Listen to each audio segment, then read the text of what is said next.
So as far as plasma images for signs, I know I have your logo. So for starters, everything we do, we got to start on a sketch. So I'm going to start on the top, Shift and S to start that sketch, N to normalize, and P to hide those planes. Okay.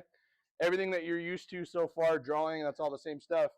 What we're going to do first is, if you see this little drop down right here, you'll see Insert DXF, and then there's Insert Image. Okay, so go ahead and click Insert Image, and then you're just going to bring in whatever image you might have, JPEG files, PNGs, whatever. I have this in another document, so you can also pull from other documents. I'll go Recently Opened, Mountain Oak Eagles, and there's that file. And then if you notice at the top, it says Draw Image Rectangle. Just draw a rectangle. There's your image, okay? Don't get excited yet. It's not that simple. You still have to draw stuff. But there's your kind of template to trace around, okay? So before I move anywhere, so I will do the point right. You follow me up here. We'll click that guy. And you're going to put a point kind of in the middle, and then one on the middle over here on the side. You'll see those rectangles kind of pop up for you. What I've taught you guys so far, when you're drawing your lines and you mess up and you wanted it horizontal, but you didn't quite get it straight, what did we have you guys do? Click the line, H for horizontal, V for vertical, right? So same thing here. We're trying to get this image perfectly centered about our origin. So I'm going to click this one and my origin, and then what am I going to do? Is that going to be H? That'd be V, yeah. So V for vertical, and then that's there, and then this one would be H. So now we're perfectly centered. Okay. Next, I would size this up. So how big did you want to make this? Roughly 2 feet. So at this point, I would draw a line probably from like the tip of the beak all the way across to the other side, just eyeballing it. And I know we got in the habit of wanting to type it in right now. For some reason in Onshape, if I type it in right now, it just makes it a long line. But if I press Escape, then I go back to Dimension, and then I click that line and tell it 2 feet, so 24 inches, it scales the whole thing up. So I'll show you that again. If I do just the line first, go from here to here, that text box pops up and I type 24, you get a 24-inch line. But if I dimension the line after the fact and then tell it 24, it scales everything up as it goes. Does that make sense? At this point, go ahead and click the green check mark. And I like renaming my sketch as like my canvas or my template. However you want to, like, do not draw is what I have my kids usually draw or write. And then start a new sketch also on the same plane that you started your sign on. Now we can start actually tracing what we're going to do. So like if I look at this M in Mountain Oaks, it's made up of lines. I can come through, click a line, draw, and kind of work my way around, right? Personally, I would bring like text in, but like you can see, we're kind of getting the gist of it, right? How are you going to do this on the Eagles? That's going to be the hard part, okay? So my favorite tool in this whole program is the Spline tool right here. You click Spline, and this is what makes me look like I'm way better than I am. I'm pretty good, but so if I click right here on the tip of this beak, and I go up here, it's not a curve, is it? But if I go like here, and then click again, and again, and again, and again, and I'm going to stop about there, press Escape to stop it. Isn't that nice splined curve, right?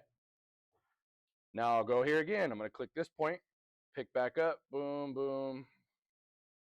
It's kind of a smart, wherever I move it, it wants to keep as a perfect like curve, okay? Now I'm going to go up here just to prove a point because I messed up. How do I fix that? I grab that dot and I move it down where I want it. And so what I do is I use that do not draw sketch as like my template. I can shut it off and start looking at my lines that I already have. So then I can come back in and I'm going to finish this really quick up to here to get a shape. This is when I like throw my big over-ear headphones on and lock in, and nothing exists except for me and the keyboard. Get up to here, come up, and now I have a closed shape. So if I were to do this as a sign, let's say I made it this big, I could then extrude it and see kind of where we are sitting. So there is my, that's what I have done. I kind of use this as like a to-do list. So I can go back in and go here and continue working. So we know how we work. We don't have time to do it all in one sitting. We'll do it in between periods. We'll do it on our prep. We'll do it after school before we have to go to the school meeting we don't want to go to, right? This is how we will do this. So I can come back in, pick back up at any time, draw again, and just keep going and doing our thing, right? Now, you're probably going to do that, and you're going to overlap, and you're going to mess up, and you're like, well, how do I fix that? Just like before, M will trim. You just cut off your excess that you don't need, and now you have it. What's really cool, and a lot of people don't really use it, it's this final button right here next to the profile inspector.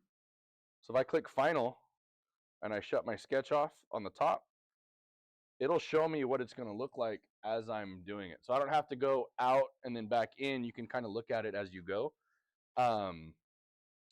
What helps with that is if you select all of sketch 1 to be your deal, then you can go from there. So that's how that works there. And then, like I said, you just keep on drawing. So that's how we do the plasma images for signs, the spline tool. And then pretty much from here, right click, export as DXF, call it whatever you want, you have the file. Okay.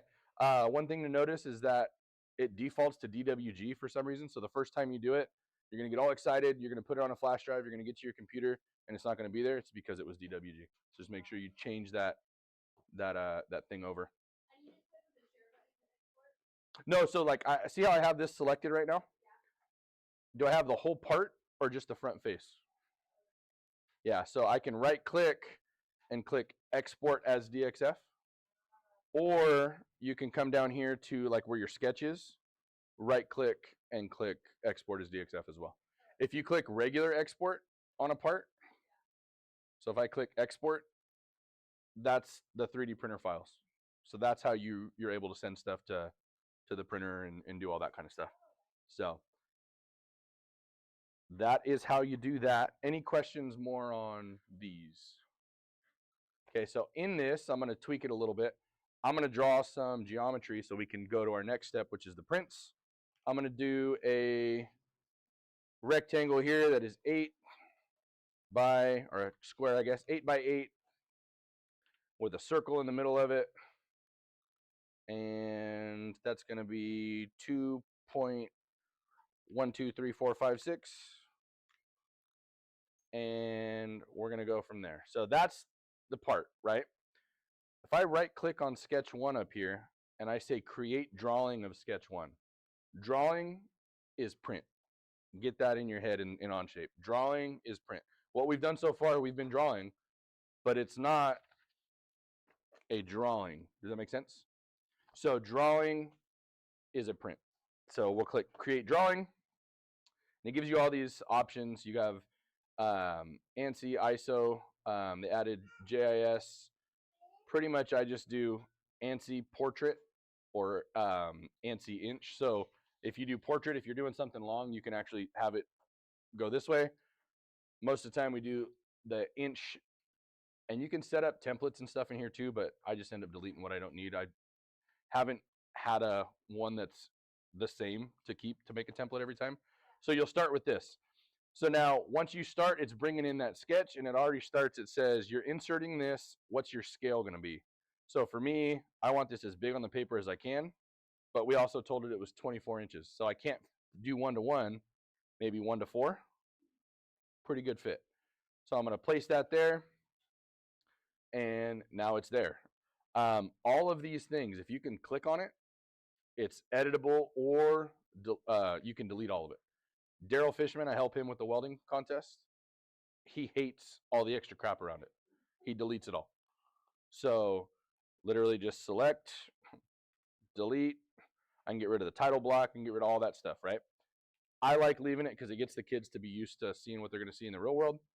Down here, it auto puts in who drew it, so it'll throw your name. So we were talking earlier about kids cheating.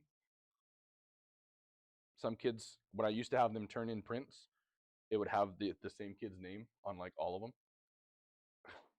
Chris Hill drew this. Chris Hill drew this, and I was like, nah, there's no way. Then the kids figured out they could change it, and then I'll show you that off camera how you can check that, so they don't know. And it auto puts the scale in after you've picked it. You can come call this the title, so I can make this. Yeah, we'll call it Prints Practice. You can change the font, you can bold it, underline, all the stuff you could do in a normal Word document type thing. And you say, okay. And now, how do you get it to look like an actual print? How do I dimension stuff in our part studio? What's the key? Do you guys remember? For dimension, yeah, what's the D, right? So I press D, same thing in here. So what dimensions do you want on this, Kayla? What do we need, right? Like, so I'm probably going to need the top, right? So I click the line, and I click. And I click over here, and I click. And I just keep going to town, okay, this one. And it automatically tells you, you're like, okay, well, this is a circle, so you probably want the diameter, right? Well, what's this? And how's this? And what's the, from center to here, what's our overall piece? How far over is the center of that hole, right? You just click and go, okay? Mine has construction lines in it from when I built it. Is there any way to get rid of those? You would have to delete them in the actual drawing, yeah. So to delete those lines, you'd have to do it beforehand. You can also add some more. The construction lines aren't the best as you go. So like if you wanted them back, like some of them back, there's this one up here, and you can click like from here down to here, and it'll add you that center line. I try to draw it all in the thing if I can. What's cool here though is you have notes, so I can say like paint or make this out of plywood, and okay. And then you can just drag however, move it around, put it wherever you want. As far as weld symbols go, there's a weld symbols button. So let's say this was the corner I was going to weld in. Let's say we were looking at a frame and I wanted to weld right here. I could click it, and actually you got to do it first. So I want a fillet on the inside of that. Would I put that on the top or the bottom if I'm pointing right there? It'd have to be the opposite side, right? So it would be here to the arrow side. So if I want to weld right in that corner, I could say that here. And you can also add like notes. So if you want to be descriptive, you could tell them, hey, use this rod instead, or whatever. So like maybe this was 7018 1/8" electrode, however you want to do it, and then it's all there. You could do the how it's prepped. You can do the joint spacers. There's finishing, contour, all that good stuff that we don't spend enough time teaching unless all you do is welding. It's all there. So from here, another thing, same way we inserted that image, you can import an image. So we'll go other documents. We'll pull that same picture in because you want this branded. maybe to give to your admin to approve you getting this built, you just drag your image right in and place it in. Now right click on the tab, export as a PDF, and let's see if it'll put it in too. A couple things to note too. I always do just straight up download, but you have download and store file in a new tab. It'll leave it in your actual Onshape document. So if I click that, once it's done making it, because it's got to think about it, it'll live right there as a PDF too. So you can always go back and find it. That was something when I first started I was horrible with. I was like, where's that thing I made? It's in one of my download folders somewhere. Have it saved to your individual folder. And then if you edit something, that's what's really cool. So if I go back to my part studio and I go back to my sketch and I make this a 3-inch circle instead, well, I just did all that work making that print. Well, everything's going to change now, right? The centering's still the same, but that hole diameter is going to change. So I can go back to my drawing, and if you look up here at the top, see that like refresh button? That brings it up to date because you've changed something since the last time you did something in here. So we'll update it, and you'll see 2123 changes back to a 3, and it's updated. The only problem with that is that it's not going to update this print. Does that make sense? Because you've taken like a snapshot, saved it, and if you've updated it after, it's not going to update the PDF that exists. It'll update the working drawing, if that makes sense. So, but yeah, I mean, this is how every single drawing in the packet was done this way. So I drew it in Onshape first, then I brought it in, and then did all that. So, any questions with the prints? So like when I tried to download the print, it just made another tab in my art studio. So if you look, when you click export, there's 4 options in the drop down. There's one that's straight download. It'll throw it in your downloads folder. Download and store in a new file tab. We'll put one in your downloads folder and one in the tab at the bottom. Email with file download link. So if I click that, I could send it to you and type your email in. You can also have, like, this is for like business. You can have expires in 3 days. So maybe it's like they need to approve it, and you can add a password to it. You can do all that jazz. Obviously, don't do that with your kids because they'll never do it, and you'll have to unlock it every other time. Or there's store file in new tab, and then it just lives down there. So personally, I like the download one, but it's whatever you think might work for you. And then you can choose to color or black and white or grayscale. It'll kind of tweak it to work with your printer. If you don't have color printers and you want to make it kind of work, it'll do that for you too. So any other questions with that? Cool. Now the fun one, I know you've been waiting. So we are going to do the guided fire pit. Okay. So go ahead and start a new part studio. And on that top plane, I would like you to draw a polygon. So if you look right here next to the arcs, there's the polygon tool. I don't care if you do inscribed or circumscribed, either one. And then you're going to come down and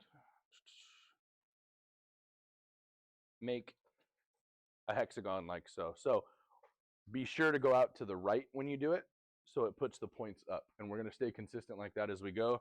Otherwise, you end up with a crazy lofted fire pit that's impossible to actually make without like forging it. So go ahead and click 6 sides. And how many of you guys have ever made a hexagon fire pit before? What's the base typically on the bottom? Roughly like end to end, side to side, like the diameter. 44? 24? Okay. We'll go 24 and we're good. Go ahead and click the green check mark, and that's all you have to draw for the base. Go back to that last step, sorry. Yeah, you're all good. So we are 24 inches in diameter. of a hexagon, put that on the top plane, and say okay.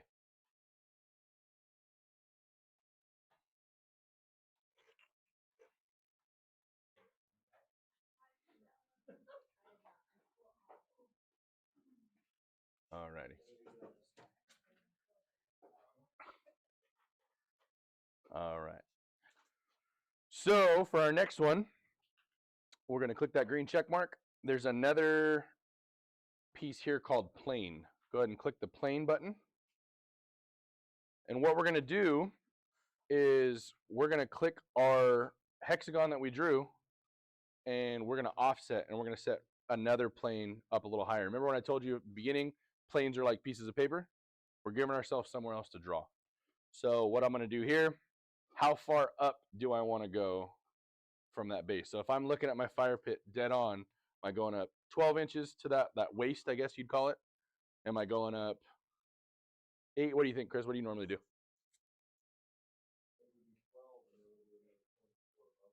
12, okay. So we'll go another 12, and we'll say okay. And so if we look at this from the side, you'll see this is our bottom, and then 12 inches up from that is where we're going to start that second hexagon. Okay? So we'll start a new sketch on that new plane that we made, plane number 1. We're going to do another polygon. Same thing out to the side.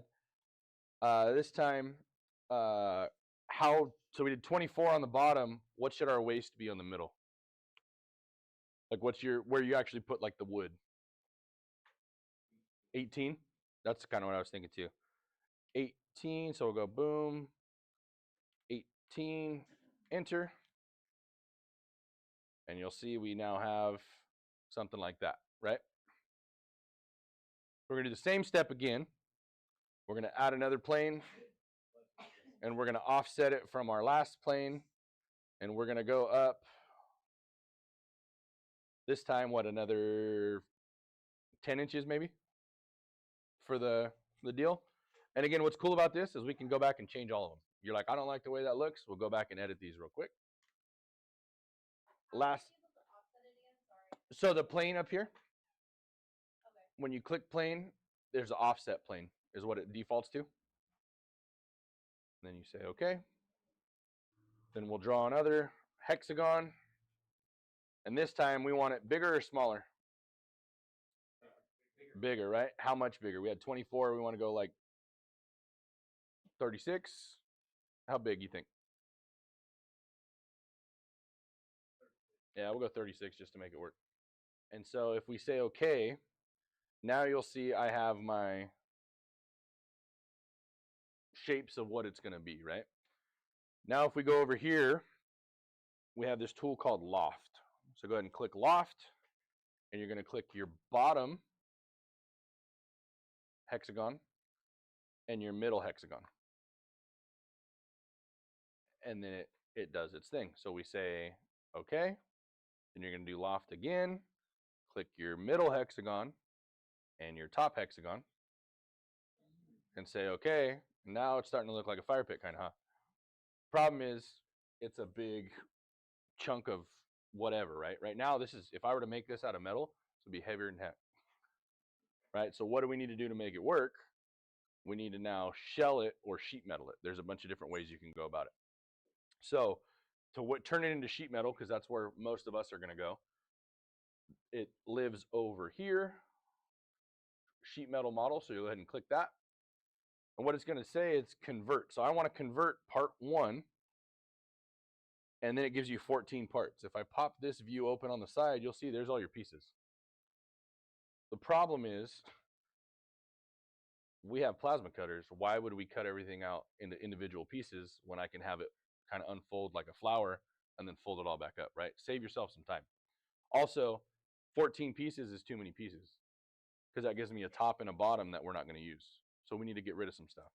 So faces to exclude. I don't want the top because how the heck am I going to put anything in there, right? And I don't want the bottom because it's just adding weight. So there is your deal. Now, edges are cylinders to bend. you can start telling it what to do. The problem is we have to add another plate in the middle because it's not there, but you don't have to do any extra drawing because you already have that. That's your sketch number 2, is that middle plate. If that makes sense. So, I can't pop open that side. you don't have these tabs on the side? I have those tabs, just not So it looks like a little, one.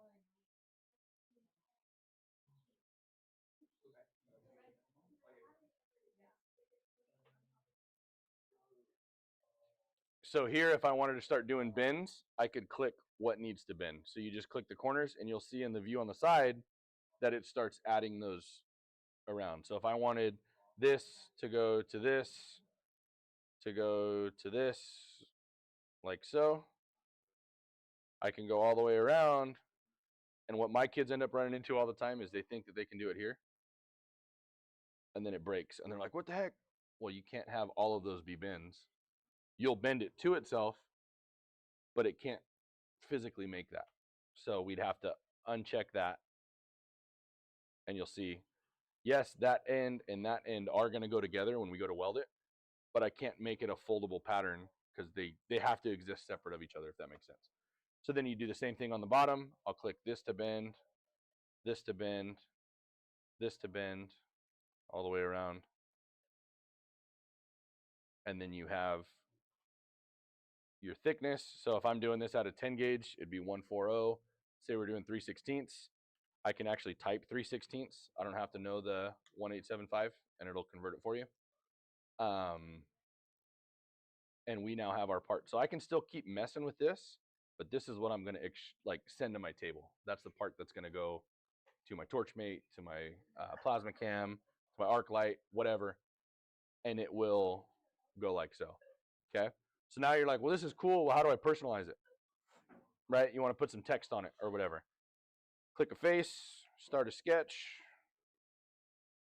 And so see now how I'm kind of drawn at a weird angle? Because I clicked that face that we made. I could do a straight face, but then it's going to make, like, if I'm doing like the letter M and I draw it from a plane here and extrude through, it's going to go kind of wonky, right? If I want it to align with the plate, I can do it in 2 ways. One, I can do it out here in the 3D view, or I can pick the plate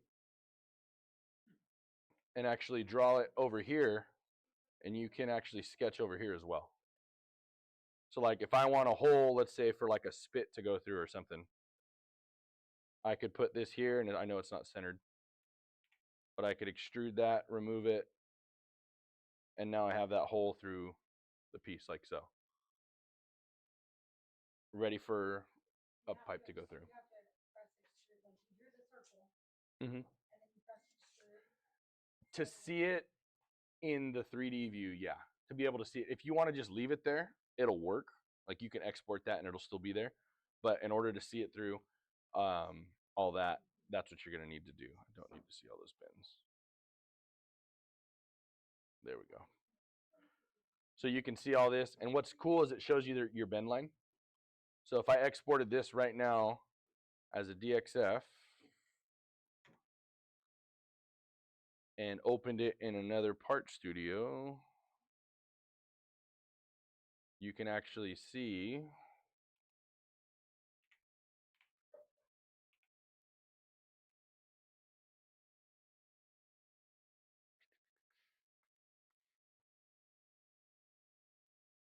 there's that part that we made. The problem you're going to run into is, what do you guys notice about this line? It goes end to end. So if I were to cut this on my table, what would happen? Would I get this nice like C shape? No, I'd end up with 6 pieces. Which, what? It's not really going to help you. So what it's going to do is it's going to cut every single line. If you throw this to the table, it's going to cut every line. So what I do, I use the offset tool, and I select the whole outside, like so.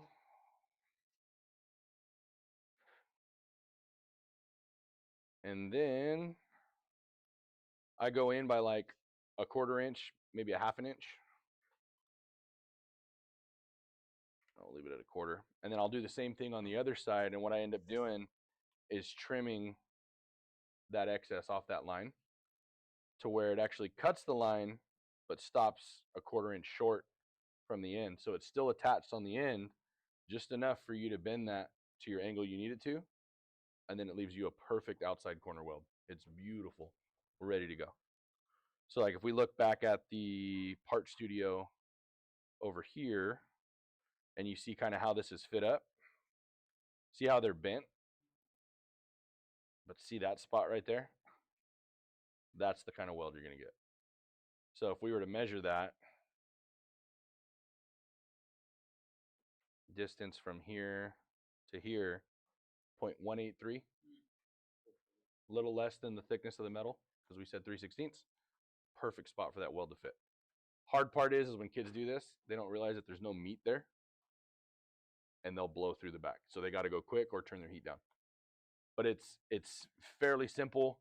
Everything's ready to go. Now, if you wanted to do this and actually weld all the pieces, we can grab this bar and not do the sheet metal and just pick a face. So right here, right click, export as DXF,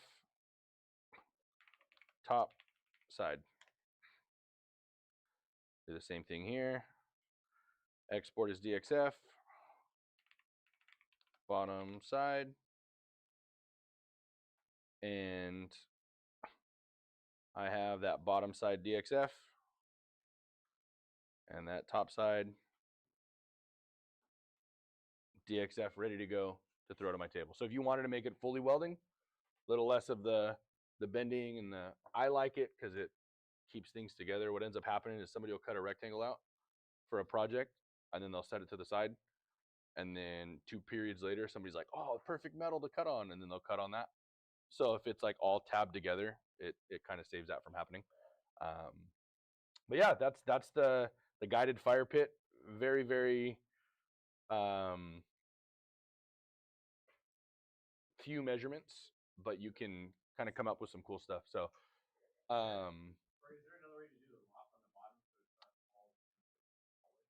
so it's not solid. So you can do a shell command too. Right here, this shell. So same thing, faces to remove. Instead of doing sheet metal, you could go here solid. And then you tell it your thickness. So we said 3/16 for our walls. So 3/16. The problem is it's not actually a sheet metal at that point. It's the it's like a 3D model. So that's kind of the issue there. I've kind of gone back and forth. It depends on the kid that I'm dealing with. If they're like, oh, I understand how sheet metal works, then I'll make them do the sheet metal side. If they're like, can barely get this drawn, I'm like, pick the side and put it on the table, and we'll go from there. So